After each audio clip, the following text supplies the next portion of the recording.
पाचोरा तालुक्यातील वाघुलखेडा खडकदेवळा सारोळा खुर्द शिवारात काल रात्री अचानक झालेल्या वादळी वाऱ्यासह गारपिटीच्या पावसाने बाजरी, ज्वारी, मका आदी पिकांचे मोठे नुकसान केले आहे.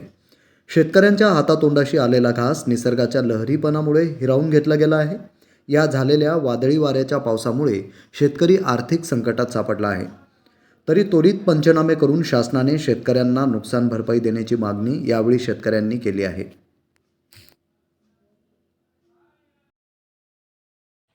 मी अरुण शालिक पाटील, माजी उपसरपंच तथा ग्रामपंचायत सदस्य. काल पाचोरा तालुक्यात अचानक रात्री अवकाळी पावसाने, वादळी वाऱ्यासह तसं गारपिटाने शेतकऱ्यांचं अतोनात नुकसान केलेलं आहे.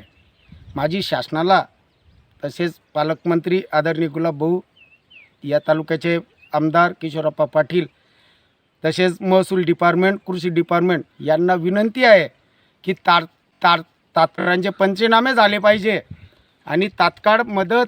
आज अधिवेशन सुरू आहे आणि हे झालेलं नुकसान, तोंडाशी शेतकऱ्यांचा आलेला घास हा गेलेला आहे. अतोनात नुकसान झालं. नवीन वर्षाच्या लोकांना, शेतकऱ्यांना आज म्हणजे त्याच्या पूर्वसंध्येला अशी परिस्थिती आली आहे की शेतकऱ्याने काय करावं. एवढा खर्च करून झालेलं नुकसान हे शासनाने, महसूल डिपार्टमेंटने तात्काळ भरून द्यावे. शेतकऱ्यांचे सरसकट पंचनामे झाले पाहिजे, एवढीच आमची विनंती आहे. माझी आदरणीय पालकमंत्री तसेच आदरणीय किशोरप्पा पाटील, या कार्यसम्राट किशोरप्पा पाटील यांना विनंती आहे की तात्काळ सर्व सरसकट पंचनामे करावे आणि तात्काळ त्यांना आदेश द्यावे. मी अनिल देवीदास पाटील, शेतकरी, सारोळा खुर्द इथे काल झालेल्या 7:30 वाजता गारपीट व वादळी वाऱ्यासह पावसाने झालेले आमचे भरपूर नुकसान.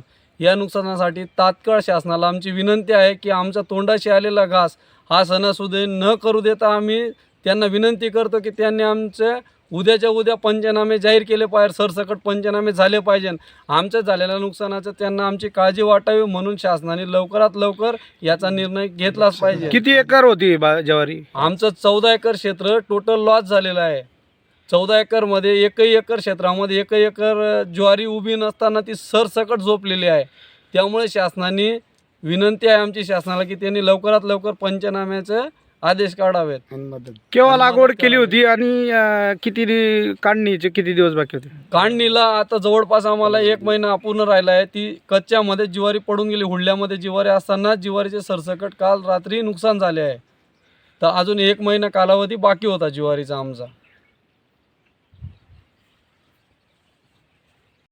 मी चंद्रकांत विजय पाटील, राहणार सारोळा खुर्द, तालुका पाचोरा, जिल्हा जळगाव. काल रात्री अचानक आलेल्या वादळी वारा व पाऊस व गारपिटीमुळे झालेलं आमचं नुकसान. किती एकरमध्ये लागवड केली तुम्ही? आमचं हे 4 एकर क्षेत्र होतं व बाजूला आमचं काकांचं क्षेत्र आहे 5-6 एकर. असं पूर्ण गावाचं सारोळा खुर्दमध्ये गारपीट झाल्यामुळे अचानक नुकसान झालेलं आहे. तरी किती महिन्याचं पीक होतं आणि किती लागवड केलेली होती? लागवड म्हणजे माझं तर तसं 15 थैल्या आहे, तो काकांच्या 15-16 थैल्या, असं म्हणजे सगळ्या गावातच नुकसान झालेलं आहे. गारपीट झाली तर 4 महिन्याचं पीक होतं. आता तोंडाशी आलेला घास होता आणि आजचा सणाचा दिवस आहे गुढीपाडवाचा आणि आमच्या सगळ्या तोंडाचा घास या वादळी वाऱ्याने विस्कवून घेतला आहे. तर सरकारला एकच विनंती आहे की आमचं सरसकट पंचनामे करावे आणि आम्हाला त्याचा काही ना काहीतरी मोबदला द्यावा, एवढी विनंती आहे. किशोर नारायण पाटील, राहणार वाघुलखेडा, तालुका पाचोरा, जिल्हा जळगाव. काल 18 तारखेला पाऊस पडला, त्याच्यामुळे फार नुकसान झालं. 2 महिने झाले ती बाजरी पेरण्याला, तर पूर्ण उद्ध्वस्त झाली. गार जोरात आली आणि पूर्ण जमीन उद्ध्वस्त झाली. जर मागचं पेरणीमध्ये काही आलं नाही. आता पेरली होती बाजरी, त्याच्यात फार प्रमाणात नुकसान झालं. हाती आलेला घास निघून गेला आहे. तर सरकारने किती एकरमध्ये होती? 2 एकर होती ही जमीन, त्याच्यामध्ये लागवड केलेली होती. तर किती आता उत्पन्न अपेक्षित होतं तुम्हाला? जवळजवळ 30 क्विंटल बाजरी यायला पाहिजे, 30-40 क्विंटल. काय सांगाल शासनाकडे? शासनाकडे काय आता भरपाई द्या बा, काही ना काही थोडंफार. काही पहिले बी काही निघालं नाही, आता बी काही याचं नुकसान झालेलं आहे भरपूर. काही आता तोंडाची आलेला घात चालला गेला.